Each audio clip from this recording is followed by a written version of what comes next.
জাতীয় নির্বাচনের দিনক্ষণ ঠিক না হলেও আলোচনায় পিছিয়ে নেই উত্তরের জেলা রংপুর।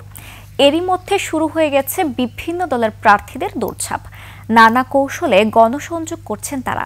ফ্যাসিস্ট হাসিনা পতনের পর বহুল কাঙ্ক্ষিত জাতীয় সংসদ নির্বাচন অবাধ, সুষ্ঠু ও নিরপেক্ষ দেখতে চান সাধারণ মানুষ।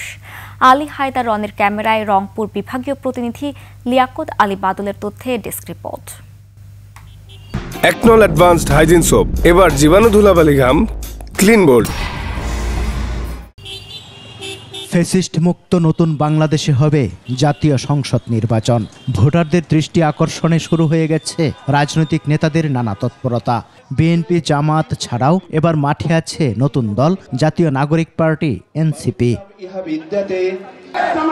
সুপ্রিম কোর্ট থেকে খালাস পাওয়ার পর জামাত নেতা এটিএম আজহারুল ইসলাম সমাবেশ করে রংপুর ২, তারাগঞ্জ, বদরগঞ্জ আসনে ভোট প্রার্থনা করেছেন। যদি আপনারা আমার পক্ষে রায় দেন, আগামী নির্বাচনে সরকারের কোষাগার থেকে এমপির জন্য যে বরাদ্দ হয় তার একটি টাকাও আমার আরামভাবে পেটে ঢুকবে না ইনশাআল্লাহ। রংপুর ৩ সদর আসনে মনোনয়ন দৌড়ে আছেন মহানগর বিএনপির আহ্বায়ক শামসুজ্জামান শামু ও জেলা বিএনপির সদস্য সচিব আনিসুর রহমান লাকো। মাঠে সক্রিয় জামাতের মাহবুবুর রহমান বেলাল ও এনসিপির সদস্য সচিব আক্তার হোসেন। দলের দায়িত্ব থেকে এবং যদি জনগণের প্রতিনিধি নির্বাচিত হওয়া যায় তাহলে অনেক বেশি কাজ করার ক্ষেত্র তৈরি হয়। আমরা রংপুরের জনগণের সঙ্গে দীর্ঘদিন যাবৎ আছি, তাদের সুখ দুঃখ ভাগাভাগি করে নিচ্ছি, তাদের ভালো মন্দ আমাদের জানা আছে। এই কারণে আমরা মনে করি যে এখান থেকে যদি আমাকে মনোনয়ন দেওয়া হয়, আমি মনে করি যে এখানে আমি ভালো কাজ করতে পারবো। রংপুর ৪ আসনে সক্রিয় বিএনপির এমদাদুল হক ভরসা ও জামায়াতের এটিএম আজম খান।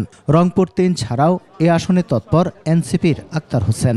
বিএনপি যদি ক্ষমতায় যায় এই প্রকল্পে ১০০% আমরা বাস্তবায়ন করব ইনশাআল্লাহ। জাতীয় নাগরিক পার্টি বর্তমানে দেশের মানুষের কাঙ্ক্ষিত যে সংস্কারের লক্ষ্যগুলো আছে সেগুলো নিয়ে কাজ করছে।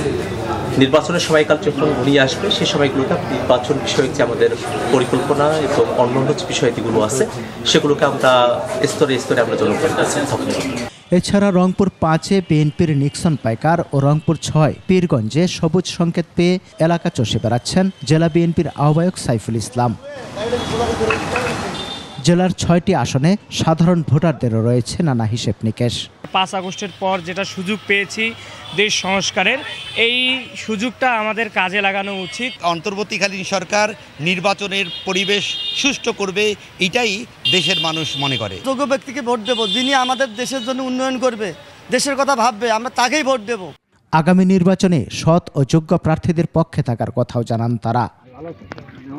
সমর ইসলাম, ডেস্ক রিপোর্ট, ২১ টেলিভিশন।